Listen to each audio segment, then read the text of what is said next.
back. You come into these nights thinking you know what's going to happen, thinking you know what the math is going to be at the end of the night. The math surprises you at the end of the night, as it has tonight. Steve Kornacki, our keeper of the math. As promised, Steve, before the break, I told the good folks watching you were going to preview the next challenge down the road, and it's a big one. It's the delegate battle, Brian, on Super Tuesday. You guys have all been talking about it. Look, coming out of next Tuesday, just given what we're seeing in California, like a third of the delegates up for grabs on Tuesday night. This is the most recent poll out of California.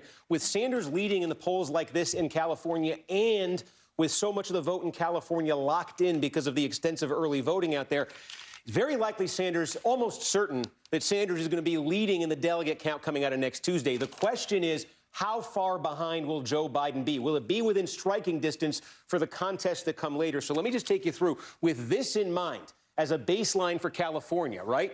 This is the map for Super Tuesday. So let me take you through. I have this delegate calculator over here. I just ran a bunch in the break, and I want to take you through what it looks like. If you take what we had in South Carolina tonight and take a look at the states with extensive black populations here in the Southeast, and you just start building into this pretty big wins for Joe Biden, especially in a state like Alabama. Alabama will have the largest black electorate of any of these states on Tuesday night. If you start building in big Biden wins here, if you look at Texas as a bit of a question mark, the polling has been closer there. Sanders may be ahead, but Biden in second place, both well over that 15% range. But you keep it reasonably close in Texas.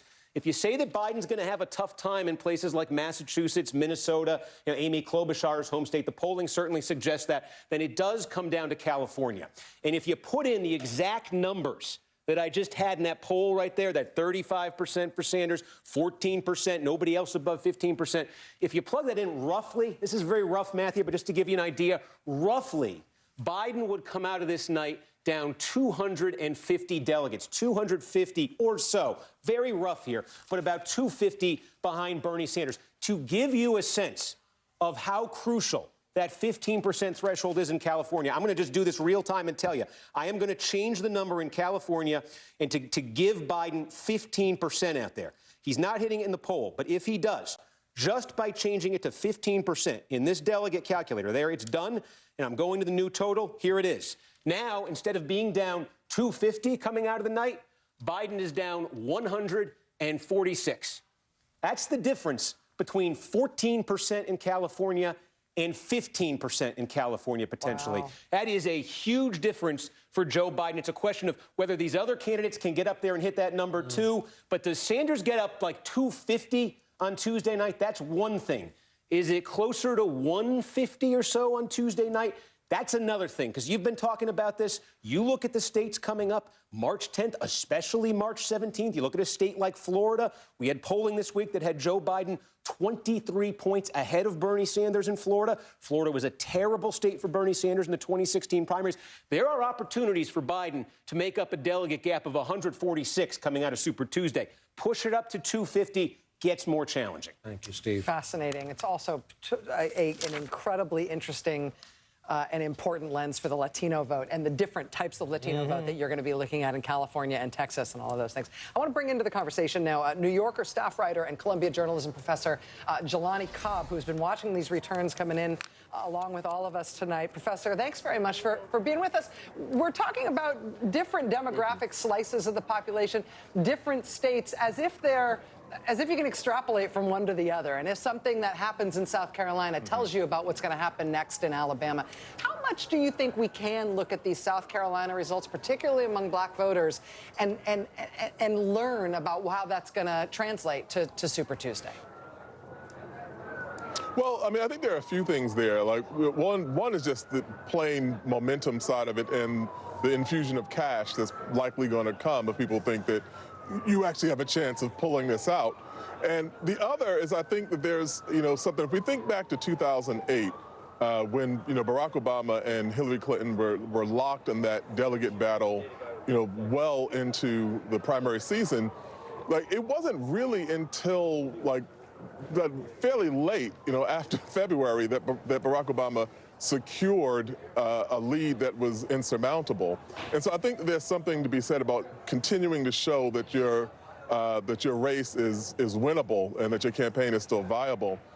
In terms of extrapolation as it relates to the African-American vote, one of the things I think that has happened in South Carolina is that it's been a microcosm in some ways that, even coming up to the last days, before the election, and I was talking with people who were running focus groups, I was talking with people in the political establishment, people whose job it is to know these sorts of things, and person after person after person kept telling me that people were undecided, or if they do a focus group, no one would come out really clearly ahead.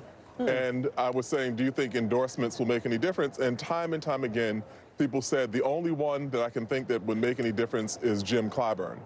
And so that may well be, what sealed the deal for Joe Biden tonight. What becomes more complicated is that on a national stage, there's not a Jim Clyburn figure. There's not a kind of singular figure that can wrangle support in that way. And so that may be something that the Biden campaign is having to think a lot about moving forward.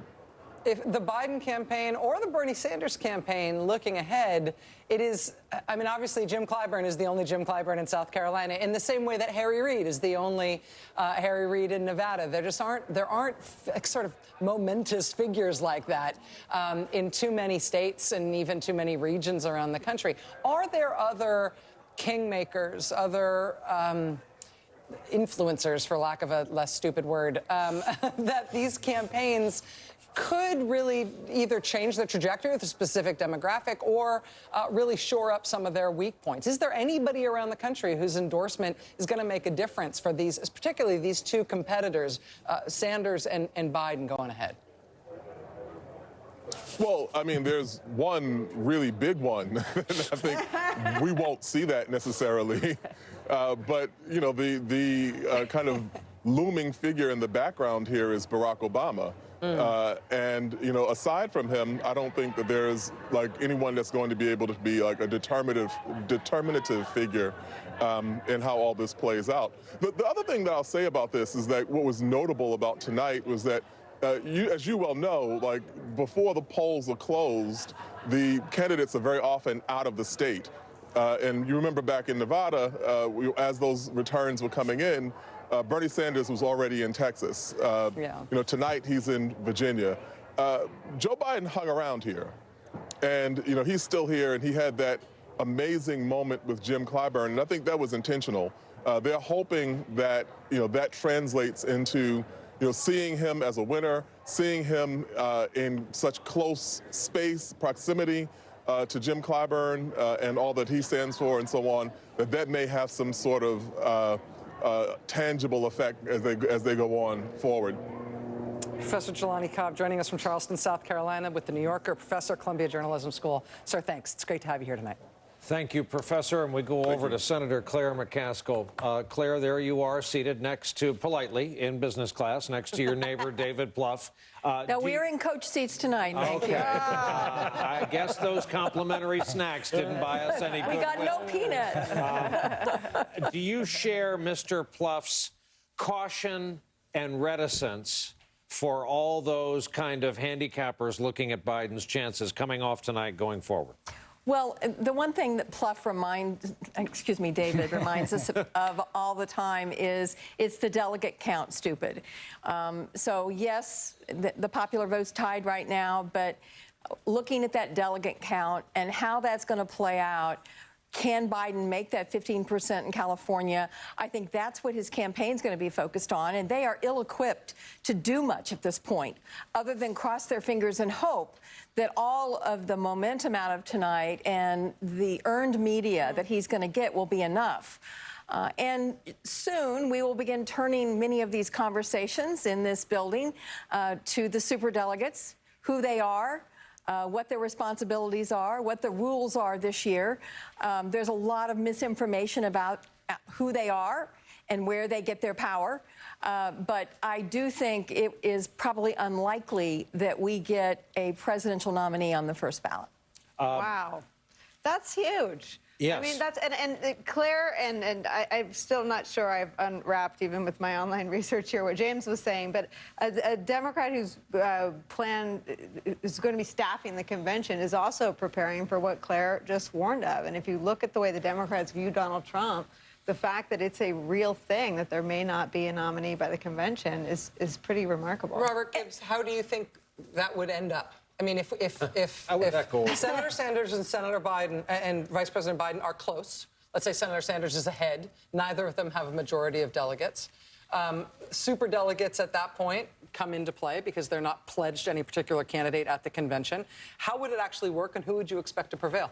Well, I think some of that will depend on what the numbers are when you go into this thing. Are those top two candidates close, or is there Let's say they're close. A big difference? If it's close, then it'll be much more hand-to-hand combat. And quite frankly, the long view of how this race rolls out will be important. Your standing in the party, are you in the polls as the most electable or the strongest? Where are those Democrats that are in marginal places that flipped houses in 2018? Who are they siding with? So I think that's where it's going to be incumbent upon both of these campaigns to put in a political operation underneath these states that's really important to drive those arguments home, because you're going to be convincing people. But I will say this, you look at that map that Kornacki had, that box over the southeast and that circle around California. California has 60 more delegates in that box in the southeast. Yeah, it's a big thing next week. Our thanks to everyone for this shift. Our live coverage continues at the top of the hour.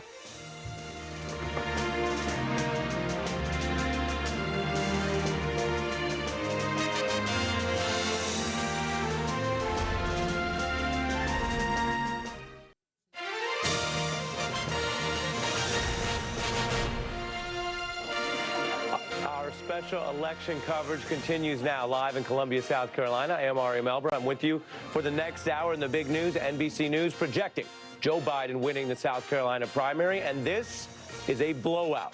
Over 80% of the vote in, and Biden is up nearly 30 points. That is a margin that pushes him second for national delegates, just behind Bernie Sanders at this hour.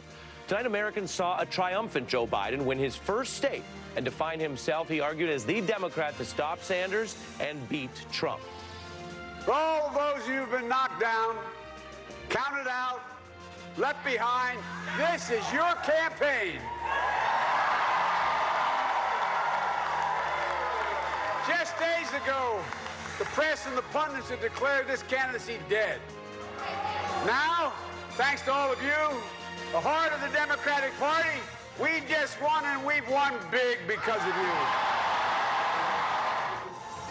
We were in that very crowd just about a mile from here tonight. We saw very excited Biden supporters arguing he's back and he's here to stay. Tonight's clear victory also pushing the door partly closed for some other candidates. Some immediately reacting to that apparent reality. Billionaire Tom Steyer announcing within just the last hour he is out. I said if I didn't see a path to winning, that I'd suspend my campaign. And honestly, I can't see a path where I can win the presidency. Now, this hour, we will be joined by Steve Kornacki with the latest numbers that are rolling in at the big board, Obama campaign guru David Plouffe, and some seasoned veterans right here on the ground in South Carolina. But our special coverage begins with our NBC News Road Warriors, starting with Mike Memoli, who was at that Biden victory party. What does this mean for Biden tonight? Should I try it, or should I wait? I have 4 minutes.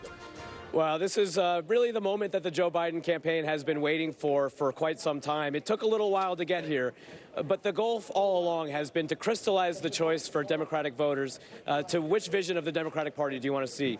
The Joe Biden vision of the Democratic Party or the Bernie Sanders vision of the Democratic Party? The Biden campaign has always viewed that there are far more Joe Biden Democrats than Bernie Sanders Democrats.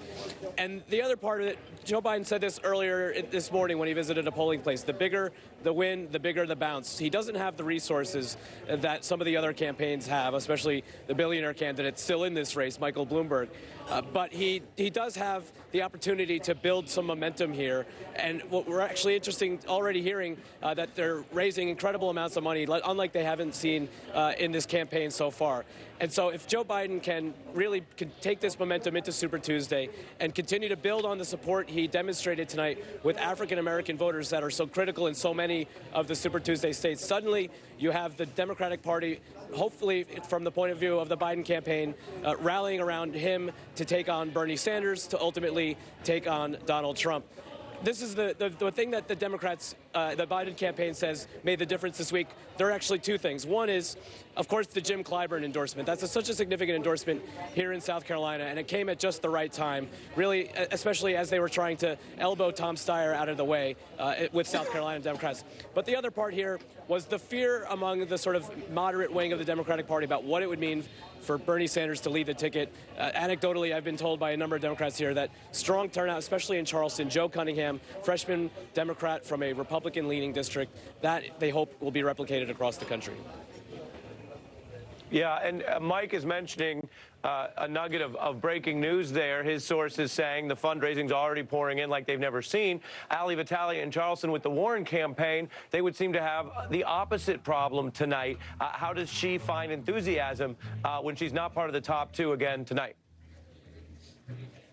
Yeah, the opposite problem for Elizabeth Warren, who is here in Houston, Texas, just sort of pushing that message that she is focused on Super Tuesday. And this is a campaign who she got on stage and immediately said that she would be the first to admit that this is not how she wanted the first 4 states to go, but that she's built out for the long haul. And frankly, in talking to campaign sources, they have long been pushing towards this idea that they are prepared for this to be a protracted primary. They've got over 1,000 staffers fanned out across the country, and there's a plus and a minus to that. The plus side is that they're ready to go the distance with this campaign, but the drawback is that that kind of an operation comes with a price tag. You mentioned the fundraising that Joe Biden is pulling in tonight. We're not hearing any of those kinds of updates from the Warren campaign, but they do see bright spots in that after that really big debate performance that she had in Nevada, they saw a big fundraising boom, so much so that they've raised over $20 million just this month alone. That means that they can actually go the distance, though I think a lot of these campaigns are coming down to a point where it's, can you go the distance and should you go the distance? For someone like Elizabeth Warren, her strategy is to go into Super Tuesday just picking up as many delegates as she possibly can.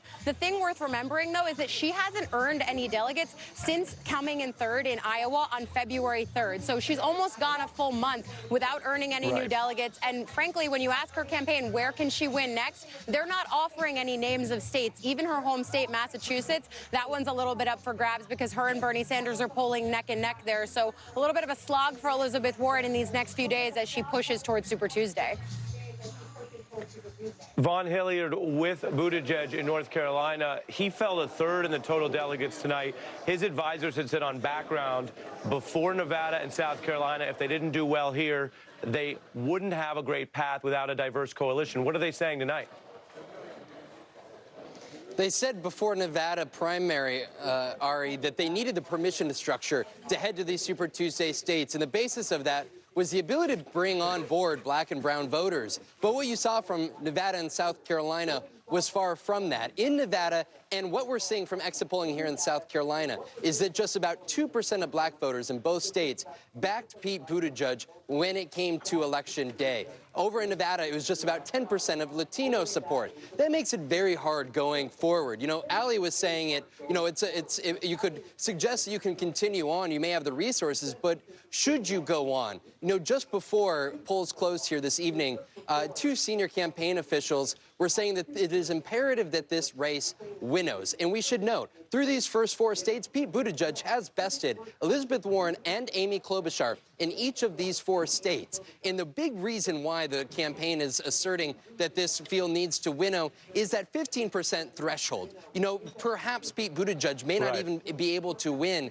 any state on Super Tuesday, but when it comes down to these congressional districts, the more candidates you have in the race, the harder it makes it for somebody like Pete Buttigieg to hit that 15% and build any sort of a base of delegates, which makes it incredibly difficult. Let me take that. The goal of this campaign on Super Tuesday, Ali, is to be just under 350 delegates from Bernie Sanders. The math is hard to do. I'm going to take it to Shaq Brewster, who I also want to get into this conversation with the campaign that still has a delegate lead, but it's been cut to just a 10-delegate lead. What is the Sanders campaign doing and saying in Virginia Beach?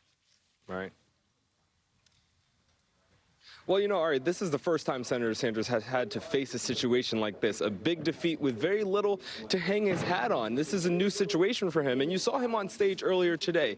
He wasn't as cheery and excited as he was after New Hampshire, after the Nevada caucuses. You saw him say, we can't win them all. We can't win all of these delegates, and we can't win all of these races.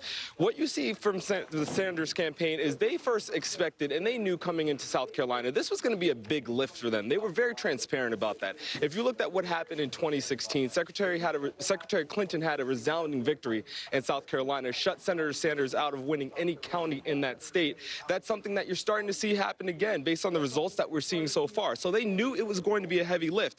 The difference is after that win in Nevada, you saw this campaign increasing their investments in the state. They then had Senator Sanders go to more events than he was planning to. They had new ads that they were putting up on the television airwaves. His surrogates were flooding the zone in South Carolina.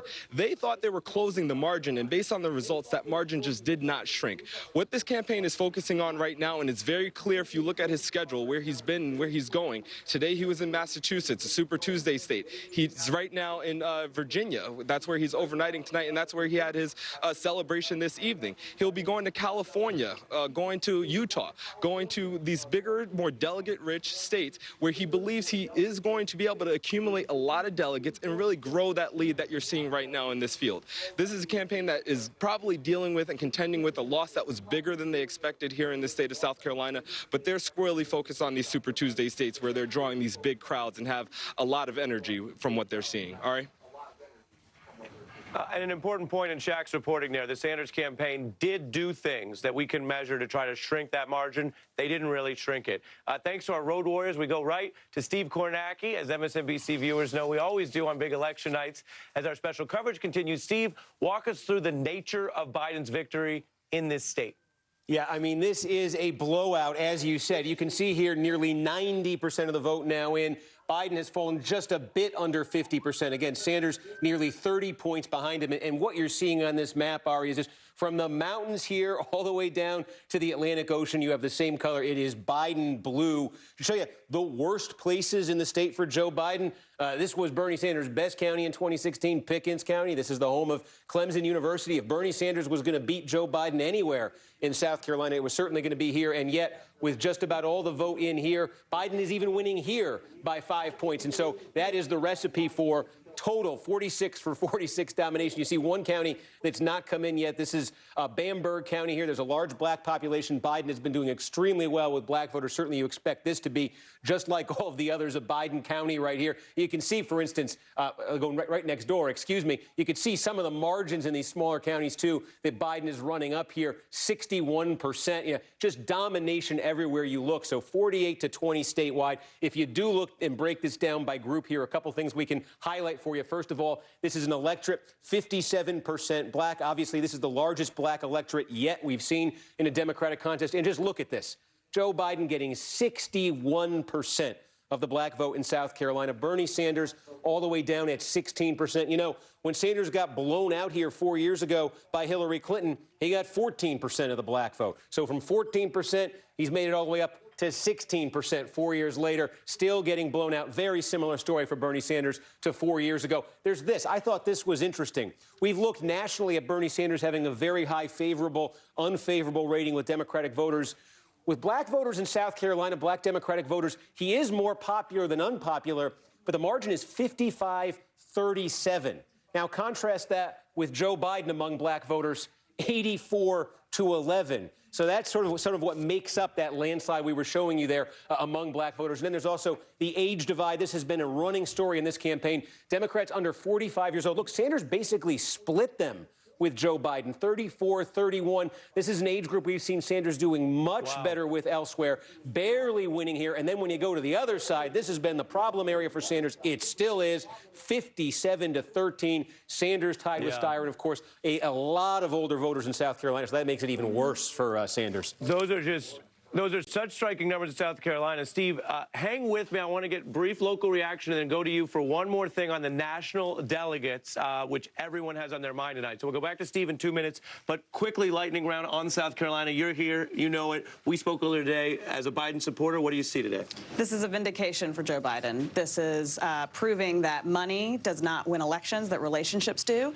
It also, I think, is a vote of no confidence for Bernie Sanders. This proves that states that look like South Carolina, which are very many of the ones coming up on Super Tuesday and through the month of March, this is what the country looks like. And if the country looks like us, it means the country may vote like us, which means Joe Biden becomes the nominee. Which is a very interesting thing to hear from you. This is Amanda Loveday, who used to run the party here, executive director. Maayan Schechter, you are a reporter. What did you see as the takeaways? I mean, we always knew that Joe Biden was considered the favorite here to win in South Carolina. We just didn't know what that margin would look like. Bernie Sanders had made a considerable effort to better his ground game and coalition here in South Carolina over 2016. Tom Steyer was this wild card candidate. We weren't quite sure what he would do, but certainly I think for a lot of the voters that I talked to tonight, this gives them that feeling of comfort. They didn't know if Joe Biden would be able to land a significant win tonight, and they feel so much better about voting for him today, and they hope that their fellow neighbors in North Carolina and Georgia and other southern states feel the same way. Right, and as always, a big question there is, what does the coalition look like, and how does that echo in other states? So both of you stay with me. As promised, Steve Kornacki, I just wanted to get your other update, which is we've talked so much about the news tonight out of South Carolina, but it also informs for us the delegate count. Walk us through briefly the national delegate count at this hour. Yeah, exactly. So this landslide, what does that translate when it comes to the 54 delegates up for grabs here in South Carolina? I can show you. Nationally, this is what it is, 55-45 here. Sanders leads Biden nationally. That is because so far in South Carolina tonight, Biden has taken 30, Sanders has taken 10. There are still 14 left to be allocated here in South Carolina. If you start looking closely at these districts, if you start looking closely where they are to come, there is an opportunity for Biden to eat into this further, to get it inside of 10, to get it down to 8, to get it down to 6 maybe even. So there's a chance for this to be single digits for Joe Biden, the gap with Sanders by the end of the night. Fascinating. And that's a closer margin than many were expecting. Again, thanks to the strength of the Biden victory here. A long night for Steve Kornacki. As always, we appreciate you, sir. Our panel's here, and we're adding, for a national perspective, Karine Jean-Pierre, your view of what Steve just walked through, which is many thought Biden would win here today. Yep. But few insiders that we were hearing from thought that you could close it to what is now at 10, potentially by the end of the night, could be a single-digit delegate lead for Sanders nationally. Yeah, this was a huge win for Biden. You cannot deny that. And I think what we saw tonight was African-American voters spoke out. And this was the first time that we had a state that had a large amount of the African-American electorate. And so now the question is, or the thing to remember, and I say this all the time, is if you are a Democratic nominee, you cannot be a Democratic nominee without winning the black vote overwhelmingly. You can't sit in the White House without winning a Democrat, without winning the black vote overwhelmingly. And if your name is not Joe Biden, you have to figure out how do you make that happen now? And so I think as we move forward, the question is this a springboard for Joe Biden? Is this a speed bump for Bernie Sanders? And we won't know until Wednesday morning. And Maayan, the other thing to understand would be when we look at the key groups, here we would discuss race in the breakdowns, but we also have Joe Biden, 64% among black voters today in South Carolina. When people ask, what are you looking for? Unite the country, 63% for Biden. Attend religious services once a week, 59% going for Biden, also moderates and conservatives. How different, though, are some of those attributes to the wider electorate that we're going to see, say, in California as soon as Tuesday?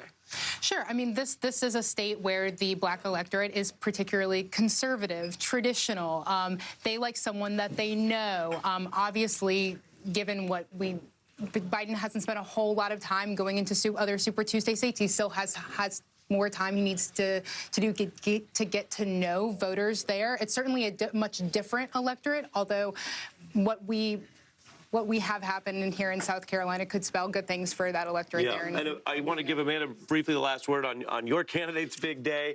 What is your message, do you believe, for the other candidates like Buttigieg or Klobuchar who say, hey, they still have time. They could still be the alternative to Bernie Sanders? I truly believe at this point that a vote for anyone other than Joe Biden is a vote for Bernie Sanders. So anyone backing Klobuchar on Super Tuesday, you're saying to them what? It's a two-man race now. There are two people in this race who can become the nominee, and that is Bernie Sanders or Joe Biden. So I'm never going to tell someone to get out of the race. It's their right to run for president. But at this point, based on the delegates, based on the popular vote count, we have two people who could be the nominee for the Democratic nomination. I have to say one more thing, Ari. As a former election commissioner in South Carolina, I have to give a huge shout out to those here. We are almost at 11 o'clock at night, and almost 90% of the vote is in. It's the first state of the first four that have done this quickly, and I'm very proud of my former colleagues. That's always good. Are you shading other states? As a former South Carolina election commissioner, I am. I really appreciate you. And again, congratulations to your candidate, the work you're doing. When we come back, former Obama campaign manager David Plouffe joins us. That's going to be fascinating. We're going to discuss what we just were hearing about, the pressure on some candidates to get out. Our special coverage continues live from Columbia after a short break.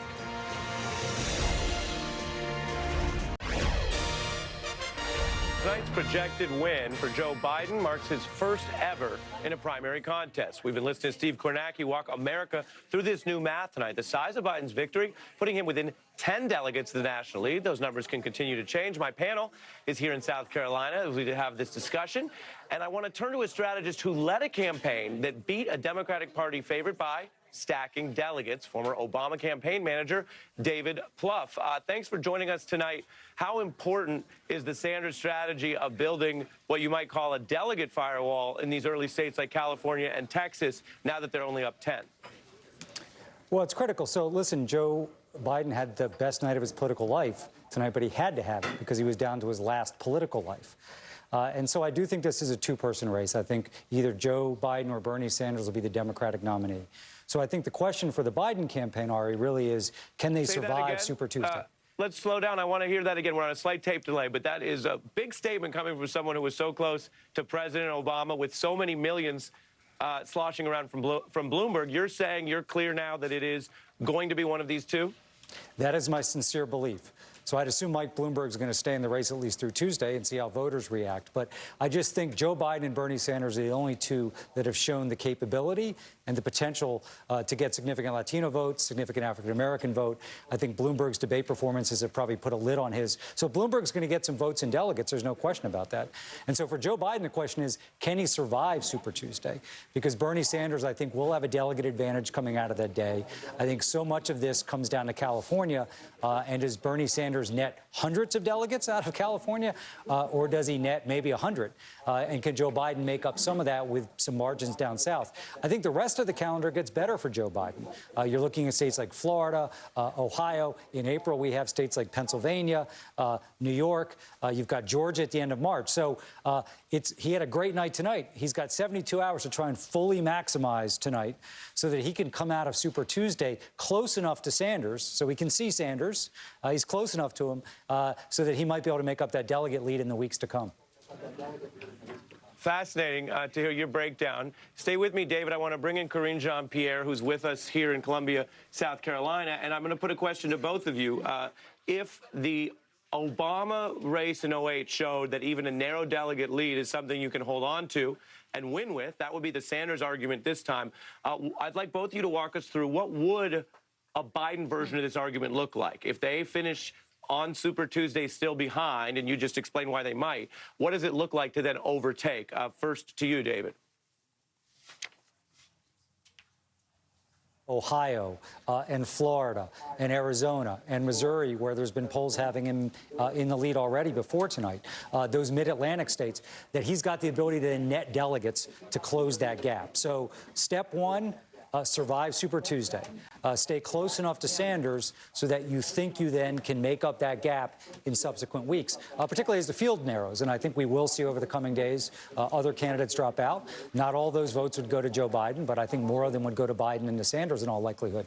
So that's really what he's got to do here. So as great a night as tonight, his back is still against the wall, but he's now got the opportunity, I think, to leverage tonight so that he can do well enough on Tuesday And I think California is the key state. But if Biden can actually get into the 20 percentages in Texas, if he can win some of those southern states, he'll have Bernie Sanders in his sights, because I do think later in the calendar, there's states that Biden ought to not just win in a two-person race, but win with enough margin to net delegates.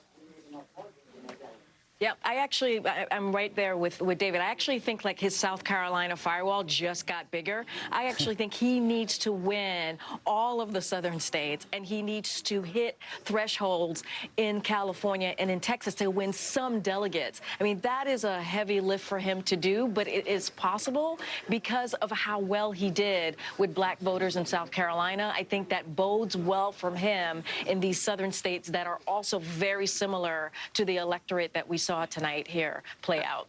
And briefly, in a sentence, if you can, to both of you, does anything that happened tonight make it more likely that Obama weighs in, even implicitly? David? Oh, Corinne, you take that. No, listen, we've only had 4 states so far, and I think President Obama, as he should, wants the voters to speak. And I think, actually, Corinne? I think heavy putting thumbs on scales doesn't work. I think Biden's got to go earn this. Yeah. Yeah. Yeah. I think that's exactly right. President Obama is not going to tip the scale. That's not what he's going to do. He's incredibly popular, the most popular Democrat in the country. And when it's time, when there is a nominee, he will unify the party and be all in, but not before then. Corinne and David, thank you so much for being part of our coverage. Very fascinating, especially thinking about what helps and what doesn't when it comes to endorsements. When we come back, we dig in more to the numbers on the diverse electorate in South Carolina, which was so crucial to Joe Biden. Is that his road to the nomination? You're watching MSNBC's special coverage of the South Carolina primary right here live from Columbia, South Carolina.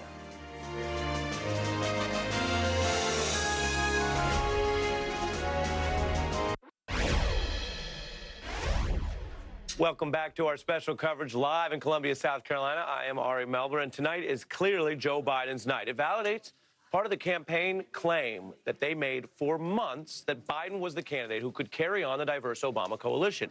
More than half of today's Democratic primary voters here were African American, and they went overwhelmingly for Biden, 60%. We turn to a local leader here, South Carolina Senator Mia McLeod, and Benjamin Dixon, a Bernie Sanders backer and editor-in-chief of the Progressive Army.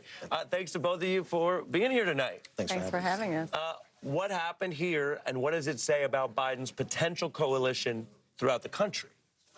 Well, I think what happened here is no surprise to those of us who are here. We love Joe Biden in South Carolina. His campaign has had its share of challenges, no doubt, but I think when he is in South Carolina, which has been a lot,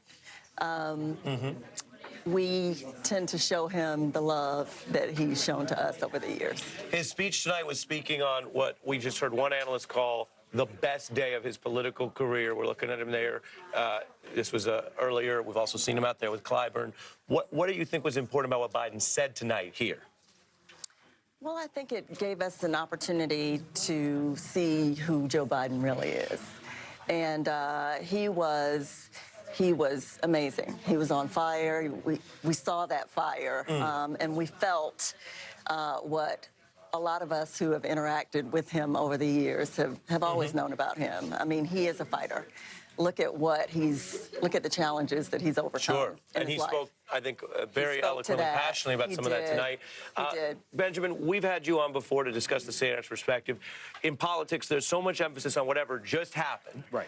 And as we pointed out, this is a blowout for Biden. Sanders did not make up what they were trying to in this state.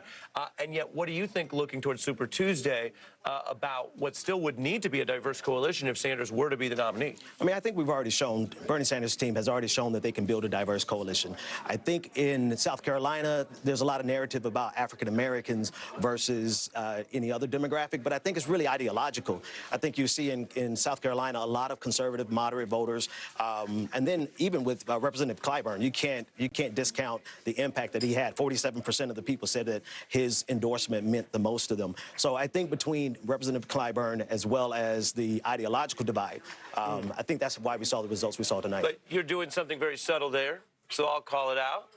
That's a very respectful dig. You're saying Clyburn's so amazing, maybe he won it more than Biden. But you can't take away that Joe Biden was decisive today in this state. Well, it was decisive. His first victory in 32 years running for president. We'll give him that. It's absolutely a victory. There's no, I mean, no, I'm not trying to throw shade, but it is a victory. But I think it's a victory that's predicated both on Representative Clyburn as well as the efforts that they put here. Let me let the representative here respond. Well, I disagree. I think that Joe Biden has shown South Carolina who he is for years. I had the opportunity to introduce him, I think it was in 2013, and at our Jefferson Jackson dinner, and you know, just talked about the challenges that he's overcome in his life and where he stands in terms of, you know, foreign policy and guns. And I also had an opportunity to work on the first statewide Violence Against Women program. I was the director for a Republican attorney general just after I graduated law school. And Joe Biden was instrumental in making that act a reality for a lot of women across the nation. And so interesting you mention that, because when we look at policy, which matters to people, the Violence Against Women Act is something Biden has touted. It's also part of the crime bill that has proven so controversial in black and brown communities. Yeah, and I think that's a critical component to recognize there. The fact that when it's in context of Joe Biden, we really talk about the Violence Against Women Act, and that was in there, and I think that's substantive. But when we talk about Bernie Sanders, a lot of times it's a question of whether or not he voted for the '94 crime bill. Well, he also voted for the Violence Against Women Act, and so I think once we come out of South Carolina, we're going to see the diverse coalition, and I think it's really predicated on ideology. I think we're seeing a fundamental divide in the Democratic Party between progressives and moderates. And that goes to my lightning round. Quick answers. We heard someone who really knows his way around these races, Obama manager David Plouffe, say this is a two-person race. Bloomberg can spend all the money that he wants, but it doesn't mean that he's going to be in this. You have disagreed on other things in this. Do you both see this now as a two-person race? Probably not. You think Mike Bloomberg is still very much in it along with the other Democrats? I think it's too soon to say. Too soon. What do you think? I would say I would like to see it as a two-person race, and as much as I am a fan, an ardent fan of Elizabeth Warren, I do think it's time to call it. Which is interesting because she and the Sanders campaign may be competing over some similar voters. We'll see in these next states. My thanks to both of you, Senator McLeod and so much for having Benjamin Dixon. I want to tell you all we have a lot more this hour. The numbers behind the Biden's lead in South Carolina could hold the keys to who is the nominee. We have some other special guests, including Jelani Cobb, when we come back. All of those who've been knocked down, counted out, left behind, this is your campaign.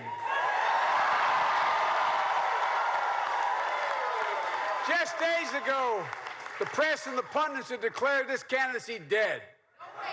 Now, thanks to all of you, the heart of the Democratic Party, we just won, and we've won big because of you.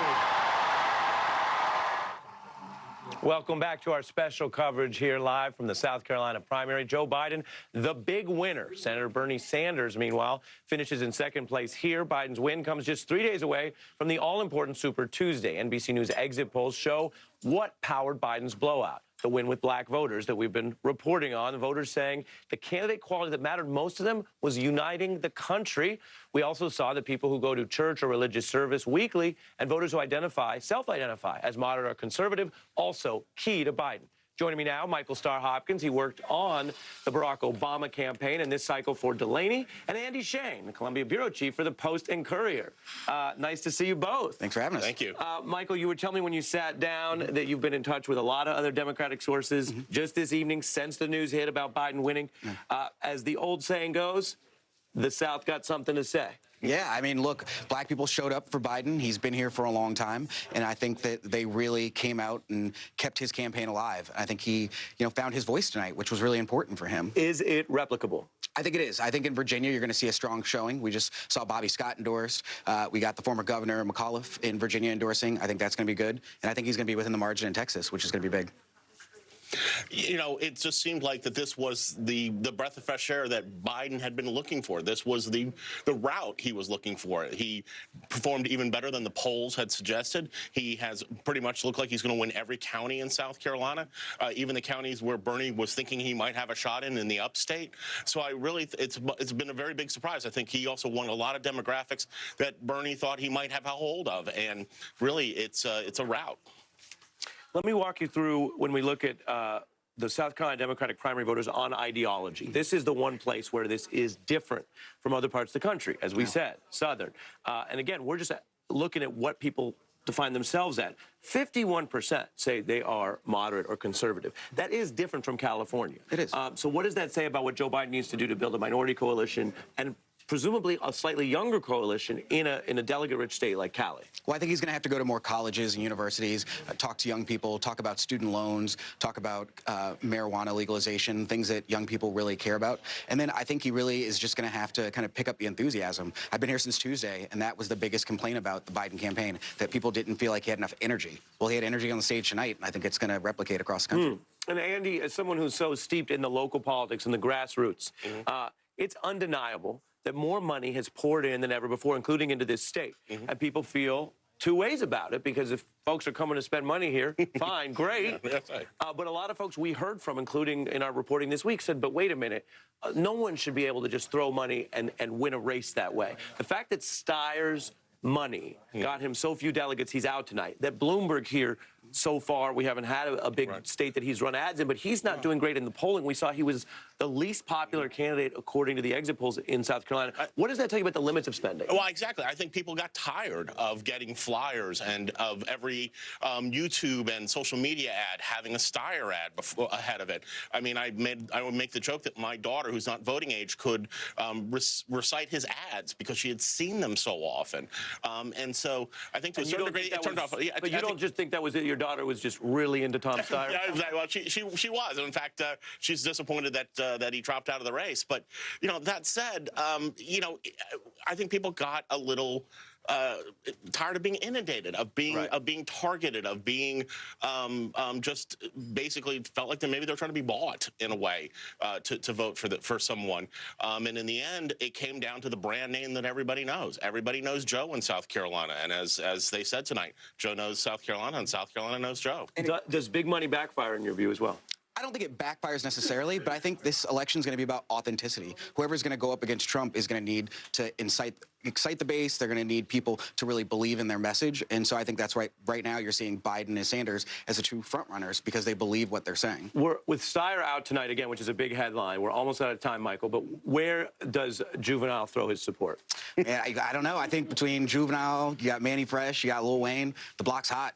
The block is hot, Andy. Well, to say, I mean, the Steyers will leave us with the dance. That's what always will be. We'll always have them dance. You'll always have the dance. Yes. But look, no one knows what's going to happen until you go back up North Carolina and you see where DeBaby comes down, particularly when you're talking about younger voters. Michael Starr Hopkins, Andy Shane, thanks to both of you. When we come back, we are joined by the great Jelani Cobb from The New Yorker, and we get into the latest delegate count and what it tells you about where we're headed into the biggest week in this primary next week.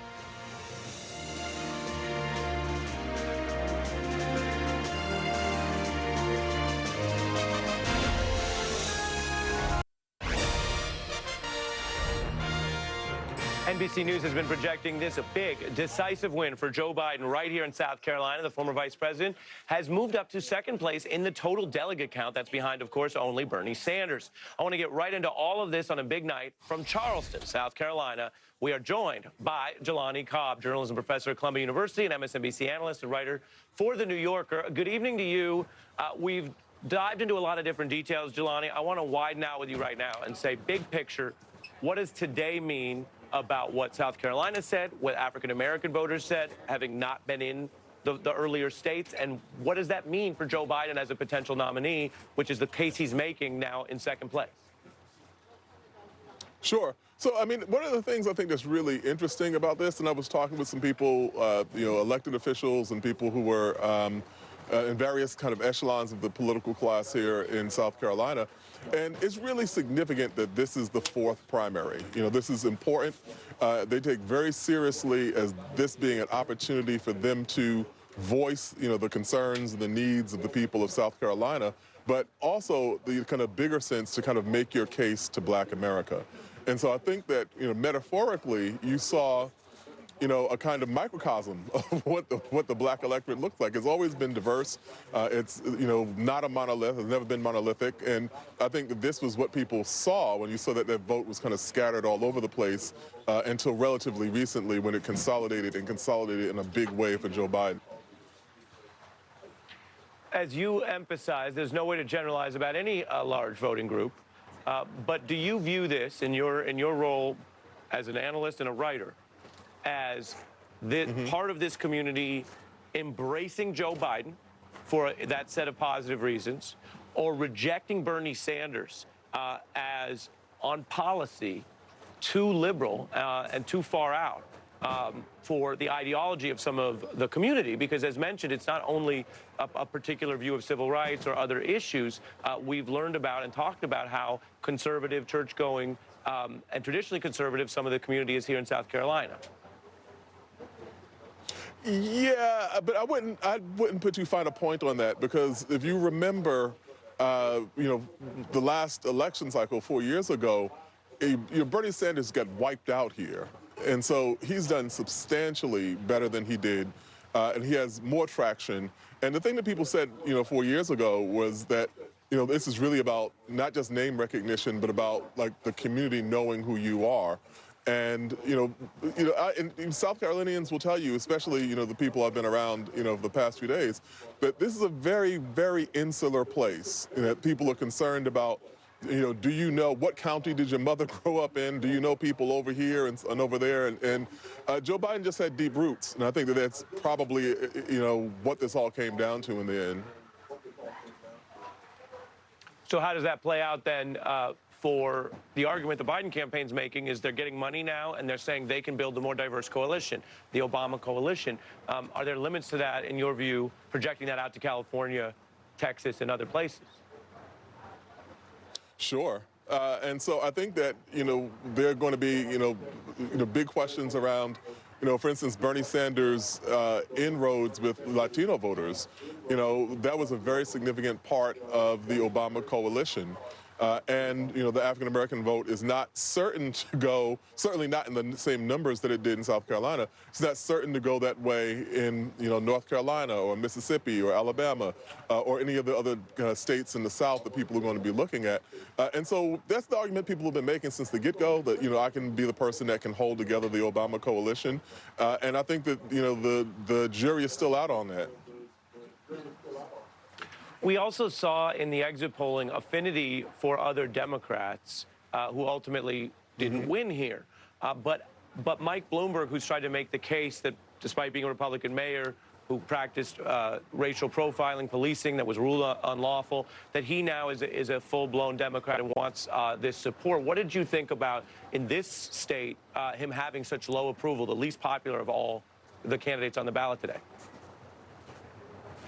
Yeah, I think that was interesting. And, one of the other things about Mike Bloomberg is that, so this is a state that is kind of like horizontal in a sense, that, you have Columbia and you have Charleston, but it's not really a state that's like kind of thought of in terms of big metropolises.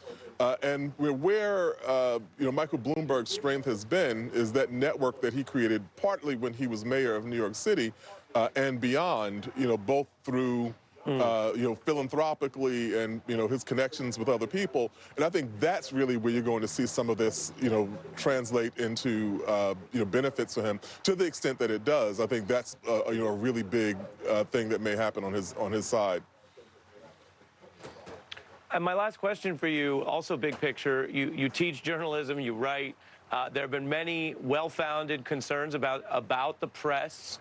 No one should be pressured out of running for president if they want. That's not really the press's job. And yet there's going to be this discussion after Steyer about whether these other candidates have a reason to be in the race. What do you think about that aspect of this in such a wide field when there's really only two people, as people can see on the screen, with a significant number of delegates?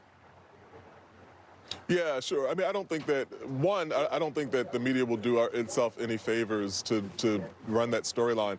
You know, one of the things that you've heard quite a bit, you know, from people in Elizabeth Warren's camp is that they felt that she'd been prematurely pressured out, or that people had been, you know, essentially forgetting about her campaign. And that's something that, you know, you heard people, I got some of that, lots of other people got that too.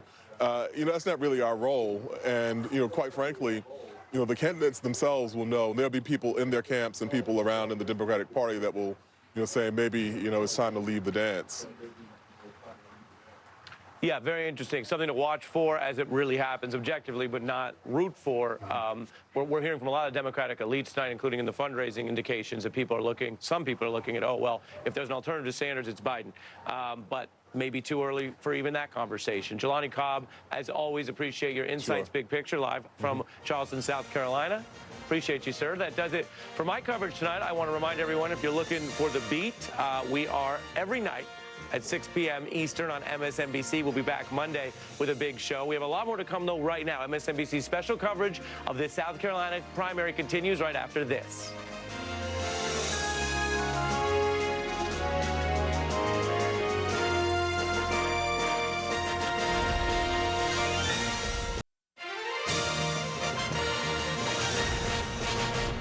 Good evening. I'm Ali Velshi in New York, picking up MSNBC's special coverage of the South Carolina primary. NBC News is projecting a big win for the former Vice President, Joe Biden. 93% of the vote is in South Carolina, and Biden has a lead of nearly 30 points over Bernie Sanders. That margin pushes him into second place in the national delegate count. Just 7 points behind, seven delegates, really, behind Senator Sanders at this hour. Biden celebrated earlier in Columbia, South Carolina, and looked ahead to Super Tuesday. We have the option of winning big or losing big. That's the choice. We need to build on the coalition and legacy of the most successful president in our lifetime, Barack Obama. And the way we do this is by bringing Americans together of every race, ethnicity, gender, economic station, Democrats, Republicans, Independents, people of every stripe. Look, just like we did here in South Carolina.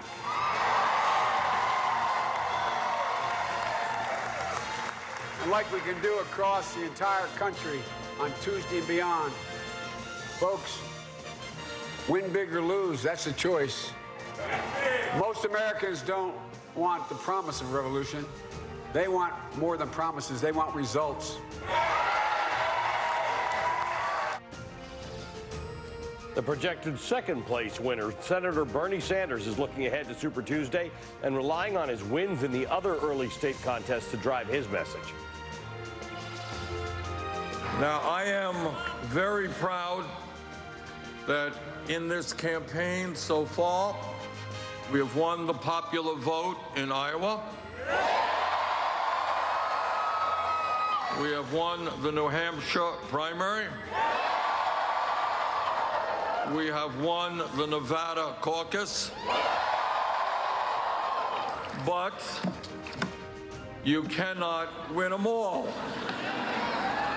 A lot of states out there, and tonight we did not win in South Carolina.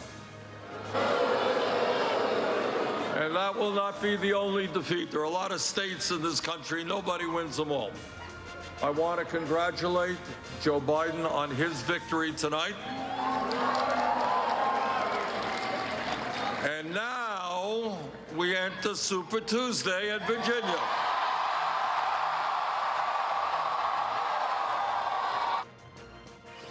And Tom Steyer, who will not exceed the 15% statewide threshold in South Carolina, which would have allotted him some delegates, has announced he is suspending his presidential campaign. I'm not leaving. You may want me out of here. I'm not leaving. We're already figuring out ways, in fact, to make sure that we stay in South Carolina. But there's no question today that this campaign, we were disappointed with where we came out. I think we got 1 or 2 delegates from congressional districts, which I thank South Carolina for, and the people. But I said, if I didn't see a path to winning, that I'd suspend my campaign. Right now, let's get to our NBC News road warriors. Mike Memoli is with the Biden campaign in Columbia, South Carolina. Ali Vitale is in Houston with the Warren campaign. Vaughn Hilliard is traveling with the Buttigieg campaign in Raleigh, North Carolina. Mike, we started the day off with you, in fact, intercepting the president as he went to vote this morning. He had a confident message then, and it got a lot more confident by tonight. That's right, Ali. And thinking back to that conversation we had with the former vice president up in Greenville at a polling place this morning, what did he say? He said, the bigger the win tonight, the bigger the bounce. And that's certainly what the Biden campaign is counting on at this point heading into Super Tuesday. They don't have the resources that a Mike Bloomberg has and that a Bernie Sanders has, both funding from very different sources in either man's case. But they do hope to sustain this momentum. They've already talked about how they're raising incredible sums online, having some of their best fundraising days of the entire campaign. And really helping to crystallize the message for Democratic voters here of what they hope is now a two-man race. They want Democrats to consider a Joe Biden Democratic Party versus a Bernie Sanders Democratic Party. And Ali, I believe in accountability and reporting, and I want to go back 18 days to the night of the New Hampshire primary when we were also here in Columbia, South Carolina. At that point, we were talking about was on possibly for Joe Biden 18 days of misery between New Hampshire and what they were long calling their firewall here in South Carolina. It could have been a very tough road, and it was in some ways. But for a campaign that needed everything to go right, just about everything has gone right. And there are two big factors that Biden campaign advisors really see playing out. First, of course, that endorsement from Jim Clyburn is really a significant one here in South Carolina, especially helped really in a race where Tom Steyer especially was potentially siphoning off a lot of votes from Joe Biden. It was a message to Democrats here in this state that the leader of the Democratic Party here was behind Joe Biden. The other is, I think, the surge for Bernie Sanders winning so strongly in Nevada after winning or for at least some, potentially winning. We don't have a clear result from Iowa, of course, the first two. Putting a real scare in the moderate wing of the Democratic Party, putting an urgency in the idea that for a lot of Democrats, and remember, Jim Clyburn is the House Majority Whip. He counts votes for a living. That's his job. Wanting to make sure they keep the majority they knew, and they felt that Bernie Sanders at the top of the ticket would lead to certain disaster. So we saw Biden capitalizing on a good debate performance and that endorsement, and you see the result tonight, and now they hope they can carry it into Super Tuesday. Ali V in Houston, where Elizabeth Warren has moved on to.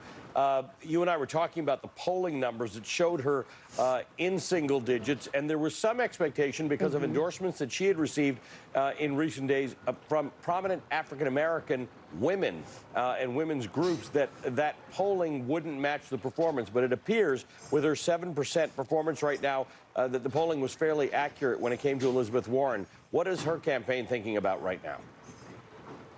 Yeah, the polling was accurate, Ali, and I sort of got the sense in talking to the campaign tonight that this is exactly what they expected to happen in South Carolina. Even if you just look at the way that she spent her time in that state versus the other 4 early states or the other 3 early states, she spent more time and resources in places like Iowa, New Hampshire, and even Nevada. South Carolina, just look at the number of trips that she did there. She had the fewest trips, or among the fewest trips of the folks in the field. They knew that this was a state that wasn't going to go well for them. That's part of why they're here in Texas, trying to push ahead. The location is the message. Push ahead to Super Tuesday, where their strategy really is delegates, delegates, delegates. That 15% viability threshold is one that they're really keeping front of mind because that's their strategy to just amass as many delegates as possible. Because remember, that's the strategy on paper, but in reality, they haven't earned any new delegates since the night of the Iowa caucus, February 3rd. Since then, what they have earned is the money to keep going, about $20 million just this month alone. That's crucial and important. But what you see her doing here on the ground in Texas is adding some new messaging, opening up lines of attacks that were there, but sharpening them a lot. That's going after Bernie Sanders, going after Joe Biden, drawing contrasts with the field, but then also using coronavirus and the public health crisis around that to make an argument that she's here for the economics of this country, to hold the banks, for instance, accountable if this crisis starts to impact them economically. but then also to say that she's a leadership contrast with someone like President Donald Trump. The thing about opening up new messaging, Allie, is this is potentially the most important 72 hours of the whole campaign, the time between today and Super Tuesday. She's got to be hitting that messaging consistently and hard for it to percolate in the minds of voters. We've seen her be a little flimsy when she's opening up new messaging in the past, so that's going to be the strategy for her. She needs to keep hammering that message, keep hammering the contrast if she wants it to get into the minds of voters. Von Hilliard, let's talk about Pete Buttigieg, who has used the argument that he is the only person who's been able to beat Bernie Sanders so far. That, of course, has changed tonight. And while the delegate numbers will all change very dramatically on Tuesday, again with Super Tuesday, with 1/3 of all the necessary delegates being chosen that day, at the moment, Pete Buttigieg has now slipped into third place. Momentum has not been on his side tonight. No, he finished first in Iowa, then second in New Hampshire, third in Nevada, and then fourth place here in South Carolina tonight. The reality, though, and the way that the Buttigieg campaign sees this is that Pete Buttigieg in each of the first 4 states bested Amy Klobuchar and bested Elizabeth Warren. Senior officials, just before the polls close, acknowledged that this race needs to winnow. The field needs to winnow, because Allie was talking about that 15% threshold. You know, it was Pete Buttigieg himself that told me just before the Nevada caucus that there was a good chance that folks could wake up this next Wednesday morning, the morning after Super Tuesday, and Bernie Sanders has an insurmountable delegate lead. And that is where the campaign sees this, that the field needs to continue to winnow. But as Amy Klobuchar and Elizabeth Warren indicated tonight, they have no intentions to leave this race, and neither does Pete Buttigieg, because he plans to pick up delegate opportunities in these congressional districts as well. Campaign aides were not willing to name a single state in which they view that the former South Bend mayor could be able to win statewide. But this is the issue part with this campaign here, Allie, is the fact that they just walked away with just 2% of support among African-American voters. You know, this is a trouble point for this campaign. Any Democratic nominee, there's an acknowledgement among this party that they need to win black and brown voters. And right now, Pete Buttigieg has struggled to do that here in Nevada and then in South Carolina. All right, thank you to all three of you, Mike Memoli, Ali Vitale, and Von Hilliard, following the campaigns. Joining me here in New York, Susan Del Percio, MSNBC political analyst and Republican strategist, Basil Smickley, the Democratic strategist. Sorry, Basil, I've been talking since very early this morning. I'm not sure I get my own name right now. He's a former executive director of the New York State Democratic Party. Rashad Robinson is the president of Color of Change. Beth Bowie is the senior politics editor for NBC and MSNBC. And in Harrisburg, Pennsylvania, David Jolly, MSNBC political contributor and former Republican congressman from Florida, who's no longer affiliated with the party. And this panel will be with me through the course of the hour to make sense of this thing, because I want to get all of your takes on this, such a meaningful day. I always defer to Beth Bowie. Little known secret around here is Beth was my first boss in the business. So I always turn to her for guidance on these things. I could say I knew you when. What do you make of it, Beth? Wow, there's so many different messages here to unpack. I mean, obviously, we've been waiting for the state that had a large number of African-American voters to prove or not prove whether or not Biden's calculus was right and that he could sort of stage his comeback here. And clearly that's the case. So he's getting out of here with everything he wanted and more, as Mike Memoli said. The problem is that Super Tuesday is coming up so quickly, 3 days away now. Several of these states have had early voting going on as early as early February. So for him to suddenly have 3 days to make up what has been a large deficit in fundraising and a large deficit in organization in big states like California and Texas, North Carolina, that's going to be very tough for Joe Biden. The other thing we may be starting to see is a geographical split, that because of Joe Biden's popularity among African-American voters, he could do very well in some of the southern states coming up on Tuesday, like Alabama, like North Carolina, and then see Bernie Sanders do well in the coastal states like California. So we could be seeing a bit of a demographic sort of breakaway that will show up on that day with so many states voting.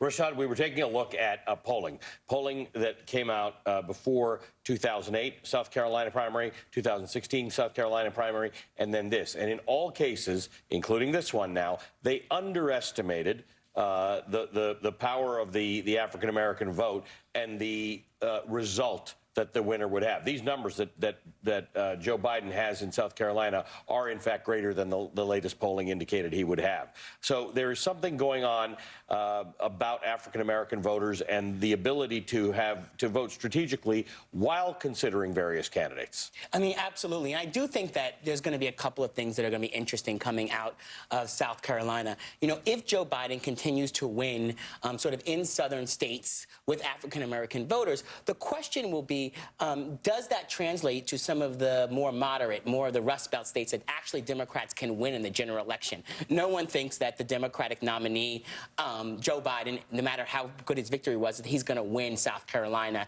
in the general election. And so the question will be, is not just can you get the sort of stalwart African-Americans who turn out every single election. Who in this case happen to be older African-Americans, often women. Who are consistent they go voters, vote every election. But who's going to also expand the base of black folks who maybe didn't turn out in 16, turned out for Obama and were inspired? So that the test will be coming out of South Carolina. Do Joe Biden's rallies get bigger?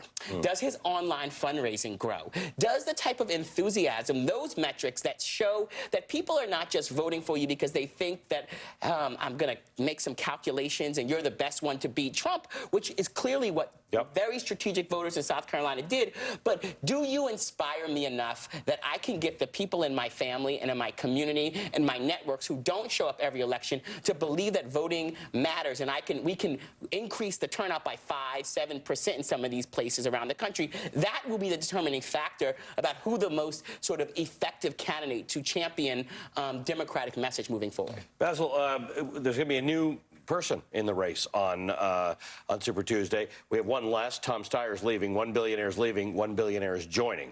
Right? Nobody's cast a ballot for Mike Bloomberg yet. He is investing heavily in these states. He's advertising heavily in these states. And for those who came out of, we saw the exit polling today saying that Democrats overwhelmingly want someone who can beat Trump. That's Mike Bloomberg's argument. In fact, he's taking out 3-minute ads in prime time tomorrow to talk about how he would deal with the coronavirus crisis to draw a distinction between him and Donald Trump. When we get to Tuesday, we're going to have to factor him into this thing. How do you think that's going to go? Absolutely. For full disclosure, I worked in his 2009 campaign, so just put that out there. So, are you supporting him now? Are you? No, I don't have a horse in this race, which is actually also odd that I'm undecided this late in the process. But you know what's going to be interesting about Mike Bloomberg is his argument has always been, I can be the last man standing. I have the money, the motivation, self-motivation, and the operation to go the distance. And the fact that he had put all this money up front and is contesting at Super Tuesday was largely due to the fact that there was a sense that Biden would not make it. But Biden has an argument now for staying in this race for a period of time. I am wondering, because of the early faltering, does he get the donations and does he create the infrastructure to be able to be competitive, particularly where Mike Bloomberg has that already? But as much as Biden has won tonight, it increases the argument against Mike Bloomberg and for him as the alternative. Because in some cases it's a similar pool. In fact, the concern was the inroads that Mike Bloomberg had made with African Americans, surprisingly enough, given that there are some people who really still hold stop and frisk against him. But around the rest of the country, his advertising campaign resonated with a lot of African Americans who said, this guy might be able to win. Absolutely right. And in fact, I talked to a lot of older African Americans and say, you know what, the stop and frisk was bad, but I just want somebody to go in there and run the bureaucracy, which is interesting because they're saying, I don't necessarily want to be inspired by hope and change. I just want a good manager who's going to essentially undo everything that Trump did. So in addition to the states, I'm also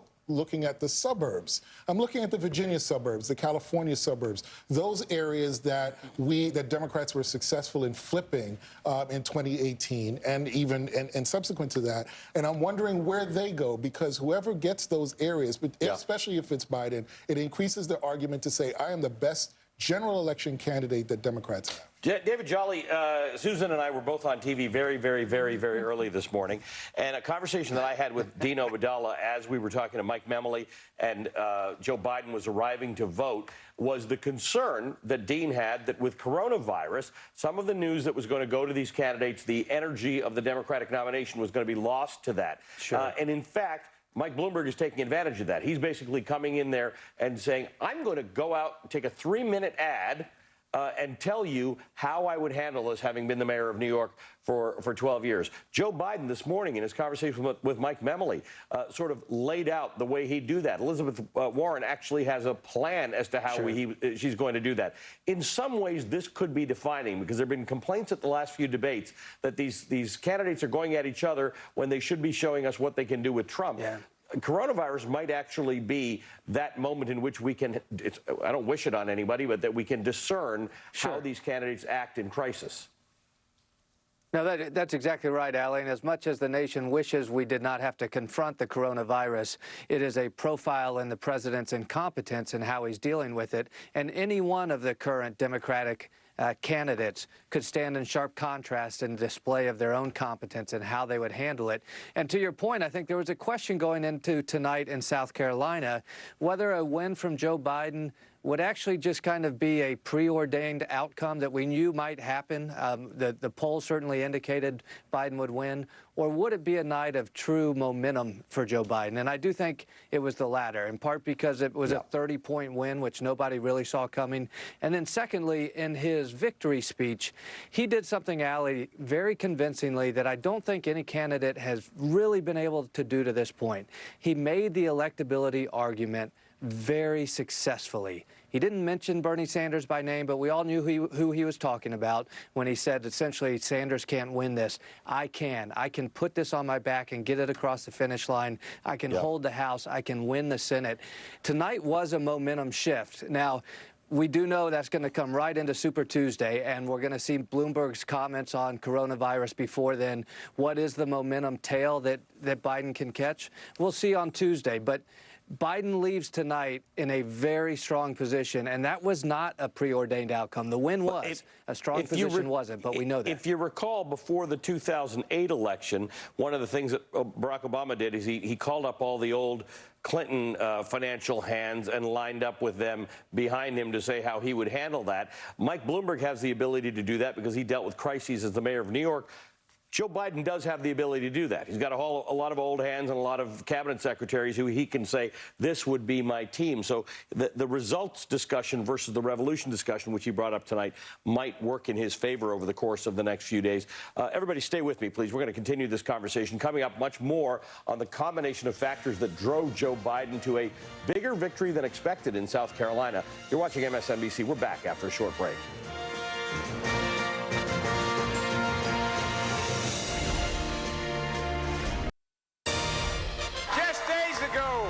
The press and the pundits have declared this candidacy dead. Now, thanks to all of you, the heart of the Democratic Party, we just won, and we've won big because of you. Welcome back. NBC projects that Joe Biden will indeed win big in South Carolina. We've got almost all the votes in, 96% in right now. Biden's at 49% right now. Oh, come on, guys. Go back to that. You guys move too fast for me. I can't even look as fast as you guys change graphics. There we go. There we go. All right. Biden's at 49%. He was expected to have a 20-point lead over Sanders, and we've got something close to a 30-point lead there. Tom Steyer didn't make it in. He was expected to come in third, but he didn't make the 15% that was important to him, so he dropped out of the race, and as you can see, the others follow. Now let's take a look at delegates. There were 54 delegates at stake in the state. Now, this is the total number of delegates in the 4 races so far. You need 1,991 to clinch the nomination on the first ballot. Bernie Sanders is in the lead with 56. Biden is in number 2 with 49. Pete Buttigieg is in number 3 with 26. But again, these numbers are relevant for the next 2 days because Super Tuesday, which has a third of all available delegates, is on Tuesday. And they call it Super for a reason because none of this is going to matter after Tuesday. Joining me now from South Carolina, from Columbia, South Carolina, is Trav Robertson, chair of the South Carolina Democratic Party, who I think has been sitting in that chair since like 8 this morning or something. I saw you talking to Joy Reid, Trav. Sorry. And you were talking about a lot of things, including how this is going to go smoothly, and you're going to get a count out. And I have to tell you, I was definitely ready for a later night tonight because that's the way it goes in my life generally. You got this done. You got it done fast. How was the turnout? Right. What were the issues that you had to deal with today? Well, I mean, it's like Christmas. We're excited. The turnout, we're about 12,000 votes shy from actually having 500,000 right now. And it's the South Carolina Election Commission's done a great job of reporting the results tonight. And we're excited. There are some suburban white voters that participated. And I think Joe Cunningham down in the 1st Congressional District ought to be extremely happy tonight. Yeah, when you talk about 500,000, we're talking about there was a number above 500,000, which was your high water mark, I think, in 2008. So that's great turnout. Oh, it's extremely. I mean, you know, Greenville County, for example, has voted 20,000 votes more than 2016 and 10,000 votes more than 2008. And that's a very Republican county. So we've got some momentum on the ground here in South Carolina that hopefully will help us win back the South Carolina State Senate and Jamie Harrison. But there are some interesting numbers that we're going to be able to look at in the next 48 hours to a week. Yeah, I mean, we study these exit polls because it gives us information prior to the results coming out that we can sit and talk about on the news and help understand the demographics of how these things go. And, of course, we'll study it for days after to get a sense of how the campaign's going. But for a state like yours, where you're trying to get Jamie Harrison elected, running against Lindsey Graham. Lindsey Graham, I'm sorry. It's been a long day. Running against Lindsey Graham. These details that you saw today are going to be very relevant. What do you take away from it that makes it effective for the Democratic Party in South Carolina in the general election? I think that white moderate voters and suburban voters in South Carolina are mad. They've just absolutely had enough of what's taking place in the White House, and I think it's going to translate to anyone who's associated with Donald Trump. And we're going to see whether that holds through to November, but at the end of the day, we think that there's some serious problems here, and it's going to be an exciting time in South Carolina. And I know you've had a chance to discuss this earlier. You were talking to Joy Reid about it earlier today. But what a lot of people who don't keep an eye on South Carolina don't know is the rate at which your population has been growing over the last few years. That's right. You know, just in the last 3 or 4 weeks, we hit over 1 million non-white registered voters. We've added 70,000 new registered voters over the last 6 or 7 months. We're now over 5.5 million, right under 5.5 million population with 3.3 million registered voters. So we're growing rapidly in the state, and it's changing the electorate every day. Trav, congratulations on a day well done. Trav Robinson is the chairman of the South Carolina Democratic Party. Thank you, sir. Coming up, the other big story we've been following all day, the first coronavirus death reported in the United States.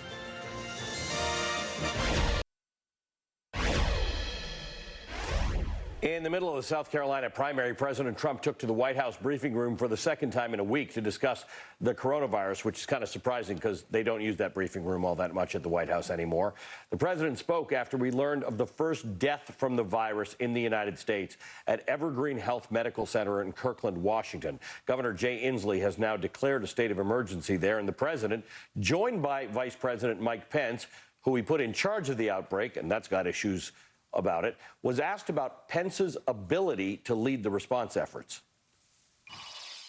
The vice president allowed an HIV outbreak to spiral out of control because he did not heed the advice of his public health professional advisors who said that a needle exchange was necessary at the beginning of the outbreak.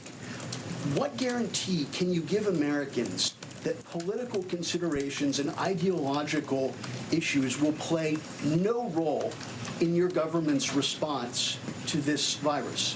The truth is HIV/AIDS was being spread by people sharing needles in intravenous drug use. And the state of Indiana did not allow for providing a needle exchange to citizens. But the CDC came in and made a recommendation.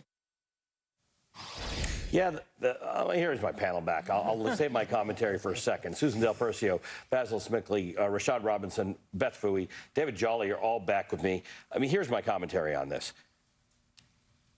I don't want to call things lies that aren't lies. He left out a whole bunch of information there. There was a spread of HIV. It was determined that it was being spread by needles, which is the way it often spreads. He was told that he needed to do needle exchange. It should have been done earlier. When asked why he won't do it, he said, I'm going to pray on that, because he's very big in praying the gay away. And then they finally did it for 30 days, but there is a sense that there's an amount of infection that would not have been spread if Mike Pence had gotten on this thing faster. In the year 2000, he wrote an op-ed in which he said cigarettes don't kill. Susan, I'm concerned. I want the government to be in charge. I want the concept that the Vice President of the United States is in charge of this most important things, But he's not really a big guy with the medicine and the science. Yeah, science, not so much. Yeah. What I immediately thought is, knowing Donald Trump, if he thought that this could be successfully handled in a very positive way, he would take responsibility. Right. But he knows it won't be. He knows this is a problem, so... there's Mike Pence. He'll do anything I ask. He just stands there and nods his head. So why not give it to him? And if it goes all sideways, guess what? I have a perfect fall guy. Because the fact is that Mike Pence is in no position to oversee this. Besides not trusting the science, we can't trust him. He has yet to show any independence of this president. I know it's his job to be in line with his policies, but he's done it so much to a fault that how can you believe what he says? He's exactly what we don't need as a country to feel secure. And that's the bigger problem. That's what I can't get over, that we cannot trust this White House and the words that come out of their mouths, especially the president and the vice president, and telling us the truth. Now, the press conference they did today, at least there was some really respected medical people there. Today, if you were judging by it, it seemed normalish. There was the information. But again, when the president called it a hoax the night before, what do you believe? You don't feel like he's standing behind his people and what they when believe. pressed by our reporter, Kelly O'Donnell, about the danger, David Jolly, of calling it a hoax, and that the president's followers or believers will believe it's a hoax and then not take the necessary advice that they need to take. The president said he was talking about something else, and Democrats altogether. But a lot of the issue with a disease like this, an infection like this, is about trust in government, right? Some of it's medicine, some of it's science, some of it's epidemiologists, but a lot of it's trust in your government. We've got a president who took a Sharpie to a map when dealing with a hurricane. You've got a president who says he's going to do things after gun massacres, who doesn't do things about them. You've got a president who wouldn't deal with right-wing extremism in this country because he really wanted to believe it was something else. And we've not really been put to this test yet. I don't think coronavirus is existential, but it's certainly serious.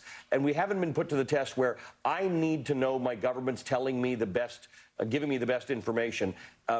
We're not there yet with this government.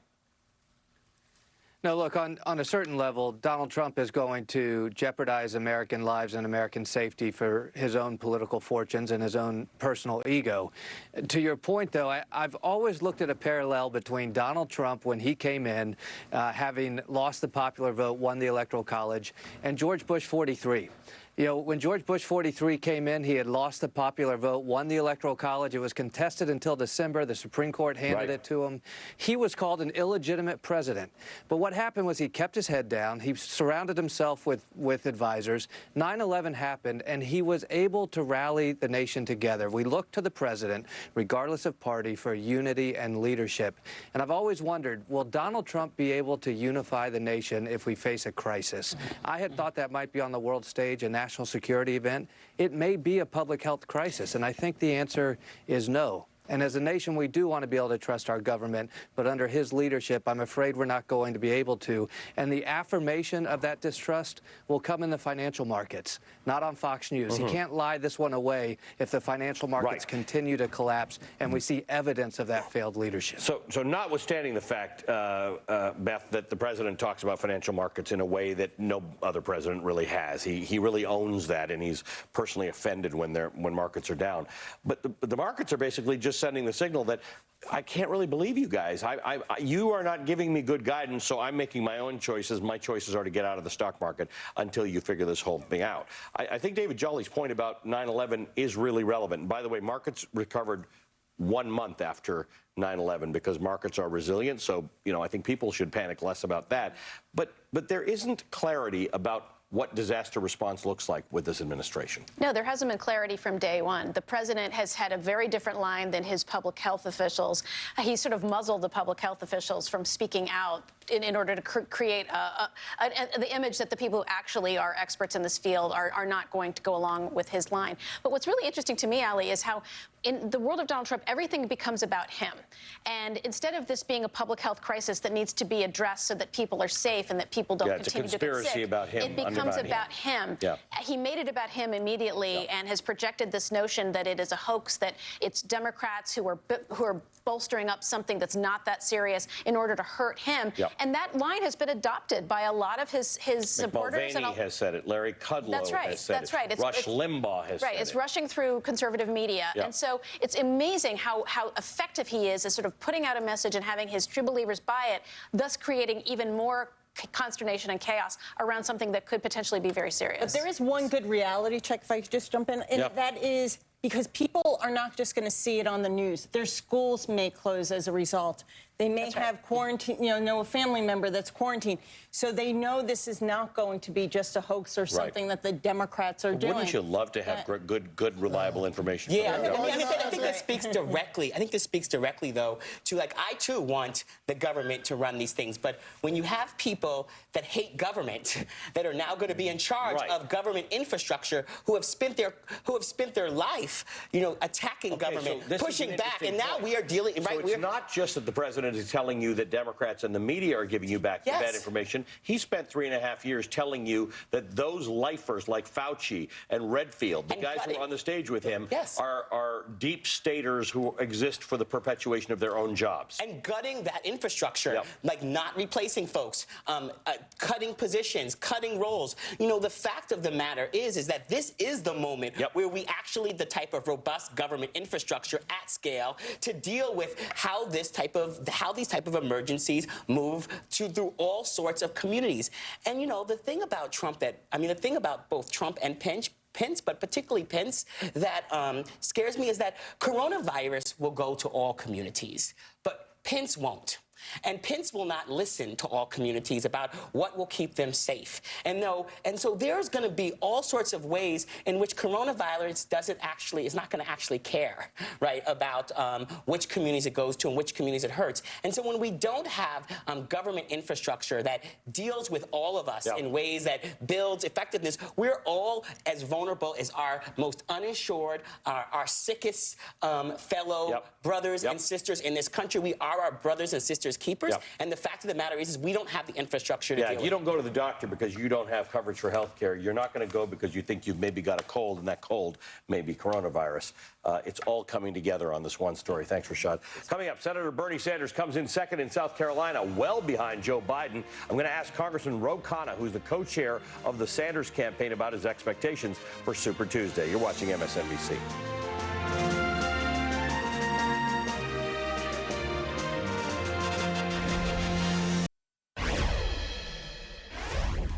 Joe Biden's win in South Carolina gives him some momentum heading into Super Tuesday. The former vice president has been awarded 34 delegates so far tonight. That puts him within 7 of Bernie Sanders in the overall count. Joining me now from Columbia, South Carolina, Democratic Congressman Ro Khanna of California. He is the national co-chair of the Bernie Sanders presidential campaign. Congressman, good to see you again. Congratulations. I mean, he didn't win, but that was a strong showing for a candidate who has been winning for a while and has got the lead, according to polls, in a number of very large and important Super Tuesday states. However, there was talk that if the momentum was big for Joe Biden tonight, which it was, that could help him. That could give Joe Biden the bump he needs to take the lead in some states. What's the Bernie Sanders campaign thinking about that strategically tonight? Well, first, let me congratulate the vice president on his win. He's always moving when he speaks about the South Carolina shootings and his sense of resilience. But the reality is we are very encouraged. We won young African-American voters. We won voters under 45. The polling shows actually that we're winning African-American voters nationally, according to the Harris X poll. I fly out 6 a.m. to California, and we're going to have 10,000 people at a rally in San Jose, and I'm confident Sanders will win California and win it big, and we will have a lead going in to Super Tuesday and after Super Tuesday. Joe Biden's talking about Americans want results, not revolution. That was the what seemed to be sort of the dig at your candidate tonight. Well, first of all, I think they want our policies. I mean, even in South Carolina, a state that Joe Biden carried, Medicare for all, according to the exit polls, had majority support. So many people want the policies Bernie Sanders is talking about: Medicare for all, free public college, a Green New Deal to tackle climate change. And Senator Sanders has had results. He's voted and worked with John McCain to deliver for veterans. He has passed many amendments. He's worked to stop wars. So I think when people get to know his record, they'll see that he's actually been very effective. Congressman, you are a member of Congress. Bernie Sanders and I have talked about Medicare for all many times. I'm Canadian, and so I'm familiar with the concept of single-payer health care, and I'm a huge proponent of the idea. The struggle, of course, is how it gets done, and it's where you are in Congress, which is where the rubber hits the road. So there are a lot of people who really like the idea. They're not convinced. Forget the money part of it, because we can have that argument later. How such a thing actually comes to be. Well, first of all, let me thank you, because you've been very thoughtful on the issue. But look what we've accomplished in Congress. When I started out being for Medicare for all, there were about 20 of us in the House who were on the bill. There are now 120 of us just in 2 years. So if you look at that progress and you think, what would happen if Bernie Sanders actually becomes the nominee and then becomes the president, I believe we would have the vast majority of the House caucus then on the bill and building support. And that's what Senator Sanders is committed to, building the public support to get the policy through. Congressman, good to see you as always. Thank you for joining me, sir. We'll talk, I'm sure, fairly soon. Thank you for having me on. Congressman Ro Khanna. Coming up, some final thoughts from my panel as we look ahead to Super Tuesday.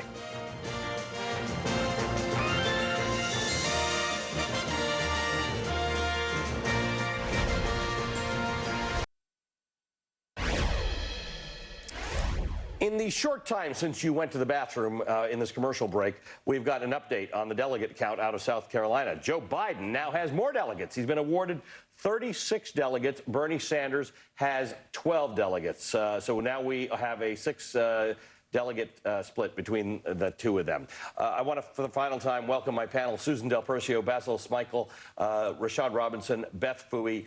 Have we got David Jolly with us too? No? All right, David Jolly's not there. Let me start with you, Beth. What are you thinking is going to happen on Super Tuesday, or what are you looking for? I am looking for a strong showing for Bernie Sanders in California. As Ro Khanna mentioned, certainly polling indicates that he's going to do well there. He will pick up a lot of delegates out of there. He looks pretty strong in Texas as well. He's getting a much stronger showing from Latino voters this time than he did in 2016. That's significant. But we're likely to see Joe Biden do very well in some of those southern states on Super Tuesday, setting up potentially a cage match between the two of them going forward. Rashad, what are you expecting to see that's not going to make you eat your hat? What's not going to eat my hat is that we have an expanded number, people who don't normally turn out in places like in some of the key states that we actually need in the general election, and that underneath those numbers, we start seeing momentum from young people, from folks who don't normally turn out. I'm also interested to see what Tom Steyer does. Does he throw his support behind someone? He's a good man. He said, I'm not leaving. He has a good man who has been engaged in social justice efforts for years. Folks have known him for years. And let's see what he does when he's not just running. I think it was smart for him to get out, but what does he do next? Good thought. Basil? Looking at Mike Bloomberg, he obviously wanted to play, put all his eggs right here. You got states with a lot of big cities, big metropolitan areas, and a lot of mayors that endorsed him. So I'm really curious to see how well he'll do. Will Elizabeth Warren and Amy Klobuchar win their home states? Looking at that, too. So, yeah, and can Joe Biden really put together that Obama coalition? And Susan? Bloomberg, Bloomberg, Bloomberg. He has to come in a solid 2, if not a very close 3rd place finish with delegate count votes, or otherwise this whole practice has been for naught. Right, and he, again, he has deliberately stayed out of here until now. One he's been on a ballot. So Super Tuesday is going to look really different because he's in the game. So Steyer's out of the game, Bloomberg's in the game. It's going to be interesting to see who he's drawing votes off of. Well, I think he's got to hit that 25%, 20 to 25% delegate total, or otherwise there's no justification for him to continue. Do you think anybody think candidates drop out after Super Tuesday? Yes. I'd be surprised to see what the path for someone like Klobuchar, who, like, as more and more states get diverse, she hasn't made a real attempt. And the states are so big that are coming up. You've got Michigan, you've got, and then after that, Florida, Ohio, places that are just impossible to campaign in if you don't have the money to do so. I think Pete stays in, though. But where does he go? Yeah, it doesn't. I'm get a black vote. But what else? He ran to put his name on the national stage. What else does he? He's going to stay there until the March 17th, because that's finally where the delegate total goes over 50% into 61% of delegate votes cast for delegates, and I'm willing to bet he stays in. March 17th. So I got to keep something else in my head other than the fact that it's St. Patrick's Day. Yes, and the day my parents met. There you go. All right, 3 things for us to remember. Thank you to all of you. It has been a robust, remarkable day and a robust conversation to end it. Thanks to my panel, Susan Del Percio, Basil Smykel, Rashad Robinson, Beth Bowie. That does it for me. You can join me again tomorrow, 8 to 10 a.m. Eastern on Velshi, right here on MSNBC. For now, good night from New York.